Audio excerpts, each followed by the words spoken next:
working on fisheries management almost 30 years ago. And in the early days, I thought this is a science problem. We need to know more about the fish. We need to know more about the oceans. I rapidly realized, actually, in many cases, we have a good enough science to manage the fisheries well. So then I thought maybe this is an economics problem. And then I realized a few years later that, in fact, all the good work that had been done in the 1970s, we knew how to do this in an economic basis. And I realized it's just politics. It's a political problem. And the question then was, well, what's the solution? And over the years, what I've learned is that when you're talking to a fisheries minister, they're trying to balance a lot of different competing voices, trying to figure out what the right decision is to make. You need to make their lives easy. You need to have different stakeholders asking for the same thing, so the fisheries minister has the confidence to act and knows that everybody, all the major stakeholders he's concerned about, are going to support that decision.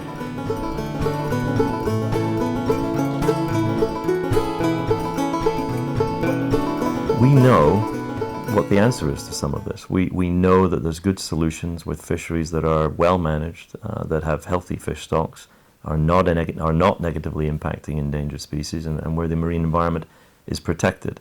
So we know there's a solution out there. Our challenge, what we aim to do, is replicate that in fishery after fishery after fishery all around the world.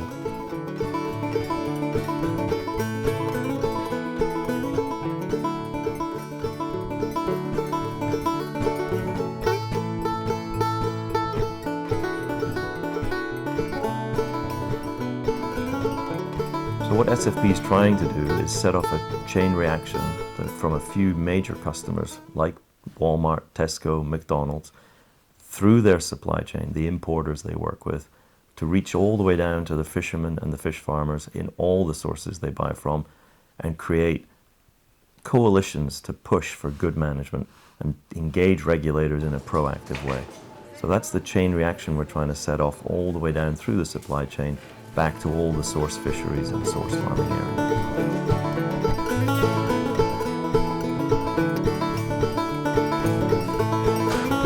When we started working with retailers and responsible members of the seafood industry, they really felt lost. How are we going to rebuild these fisheries? How are we going to, it's a huge task worldwide. And what we did was we provided them with hope. They could see a way in which they could make a difference, that they could turn these fisheries around, they could help them rebuild, and that this was replicable. It could be done time and time again in all sorts of fisheries around the world. And that's inspired many companies around the world to join us in this initiative and take an interest and invest their time and effort in leading improvement efforts, in engaging all their producers systematically and saying, there's a problem in this fishery or this fish farming region. What are you going to do about it? When are you going to get it done? Let me know what help you need, and we're going to go out and figure this out together.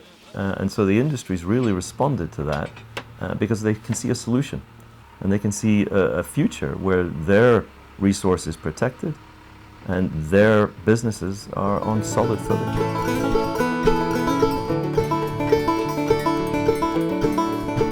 Everyone knows our oceans are in trouble, and they know that overfishing and destructive fishing is a big part of the problem.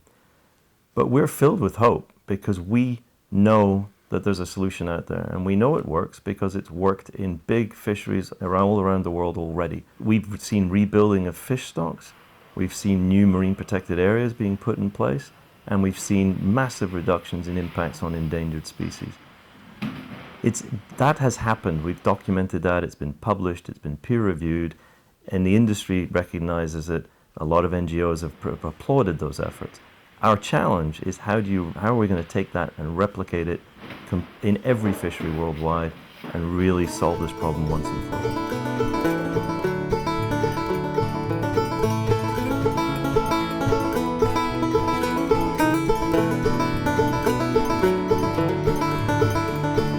So Target 75 is about getting 75% of world production of seafood started on the journey towards sustainability by the end of 2020. We're not saying they're going to get to the end of the race by the end of 2020, but what we want to do is get them across the starting line.